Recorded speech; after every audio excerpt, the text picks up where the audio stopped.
Assalamualaikum warahmatullahi wabarakatuh. Shalom, Om Swastiastu, Namo Buddhaya, Salam Kebajikan Rahayu.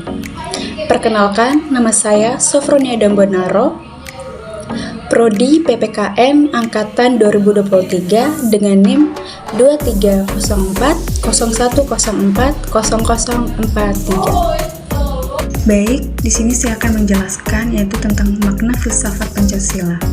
Filsafat Pancasila adalah sistem nilai dan norma yang mendasari kehidupan berbangsa dan bernegara. Ia merupakan landasan filosofis bagi seluruh aspek kehidupan, mulai dari politik, sosial, ekonomi, budaya, hingga pertahanan dan keamanan negara. Pancasila menjadi pedoman moral dan etika bagi seluruh warga negara dalam bertindak dan bersikap. Kemudian, filsafat Pancasila juga merupakan proses berpikir kritis dan reflektif tentang nilai-nilai luhur yang terkandung di dalamnya. Ia mengajak kita untuk selalu mempertahankan dan mengevaluasi penerapan Pancasila dalam kehidupan nyata agar tetap relevan dan mampu menjawab tentang tantangan zaman. Filsafat Pancasila mendorong kita untuk terus mengembangkan dan memperkarya pemahaman kita tentang makna dan implementasinya. Baik, yang kedua, komentar kritis terhadap pemikiran Muhammad Yamin di sidang BPUPK. Gagasan Muhammad Yamin yang menekankan unsur-unsur kebangsaan dan kenegaraan yang kuat. Meskipun penting, perlu diimbangi dengan penekanan yang lebih kuat pada perlindungan hak asasi manusia dan penegakan supremasi hukum. Kekhawatirannya adalah penekanan yang berlebihan pada kekuatan negara bisa berpotensi mengarah pada otoritarianisme.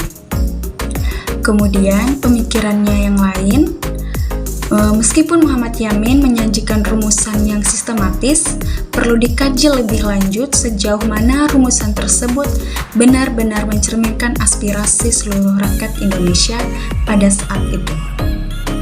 Yang ketiga, komentar kritis terhadap pemikiran Prof. Supomo di sidang BPUPK. Gagasan Prof. Supomo yang menekankan pada negara hukum dan konstitusional, meskipun ideal, perlu dikaji lebih lanjut implementasinya dalam konteks sosial politik Indonesia yang kompleks dan dinamis. Komentarnya yang lain, penekanan Prof. Supomo pada sistem pemerintahan presidensial perlu dipertimbangkan kembali dalam konteks potensi penyalahgunaan kekuasaan. Yang keempat, komentar kritis terhadap pemikiran Insinyur Soekarno di sidang BPUPK. Meskipun pidato Soekarno sangat inspiratif dan membangkitkan semangat nasionalisme, perlu dikaji lebih lanjut bagaimana gagasan-gagasannya dapat diimplementasikan secara konkret dan efektif dalam kehidupan bernegara. Dan di sini juga penggunaan istilah ketuhanan dalam rumusan Insinyur Soekarno perlu dikaji lebih mendalam untuk memastikan inklusivitas dan toleransi beragama di Indonesia. Oke, baik, selanjutnya pada nomor 5, pemikiran perempuan dalam sidang BPUPK yang diwakili oleh Maria Ulfa Swebodio dan Siti Sunaryo difokuskan pada kesetaraan gender dan hak-hak perempuan, termasuk dalam bidang pendidikan dan hukum, serta perlunya perempuan memiliki peran dalam pemerintahan dan pembangunan negara.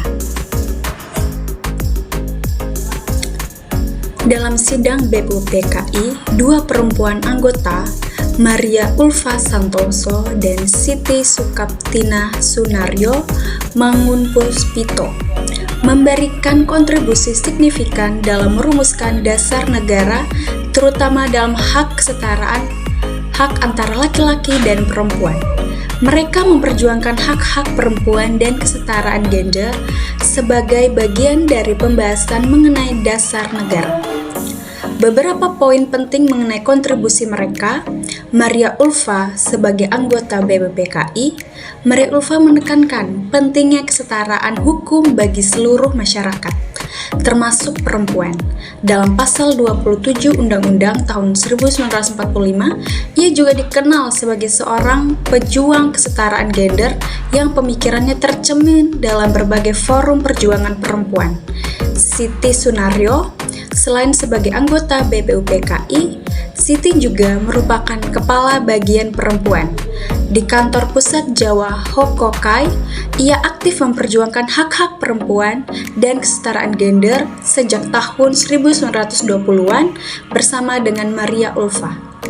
Dengan demikian, kehadiran Maria Ulfa dan Siti dalam sidang BPPKI menjadi bukti bahwa perempuan memiliki peran penting dalam proses perumusan dasar negara dan perjuangan kemerdekaan Indonesia, terutama dalam hal kesetaraan gender. Ketujuh, alasan filsafat negara berdasarkan Pancasila menurut Notonegoro. Pendasaran pertama, Notonegoro menekankan bahwa Pancasila merupakan kristalisasi dari nilai-nilai luhur bangsa Indonesia yang telah teruji sepanjang sejarah. Nilai-nilai tersebut seperti ketuhanan Maha Esa, kemanusiaan yang adil dan beradab, persatuan Indonesia, kerakyatan yang dipimpin oleh hikmat kebijaksanaan dalam permusyawaratan atau perwakilan, dan keadilan sosial bagi seluruh rakyat Indonesia menjadi landasan moral dan etika yang kokoh bagi negara. Kemudian Notonegoro juga melihat Pancasila sebagai sistem nilai yang dinamis dan mampu beradaptasi dengan perkembangan zaman. Pancasila tidak statis, melainkan terus berkembang dan diperkarya melalui proses berpikir kritis dan reflektif. Kemudian yang kedelapan, kaitan warga negara dengan filsafat negara dalam mewujudkan cita-cita NKRI. Warga negara merupakan subjek dan sekaligus objek dari filsafat negara.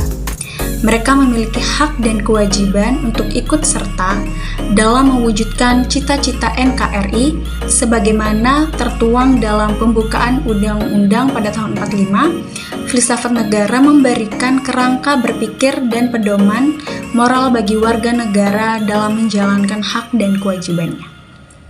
Kemudian ada juga pengetahuan dan pemahaman warga negara tentang filsafat negara sangat penting untuk membangun kesadaran dan tanggung jawab dalam berbangsa dan bernegara dengan memahami nilai-nilai dan prinsip-prinsip yang terkandung dalam filsafat negara. Warga negara dapat berperan aktif dalam pembangunan dan kemajuan bangsa. Sekian video yang telah saya jelaskan. Jika ada salah kata, mohon maaf. Wassalamualaikum warahmatullahi wabarakatuh.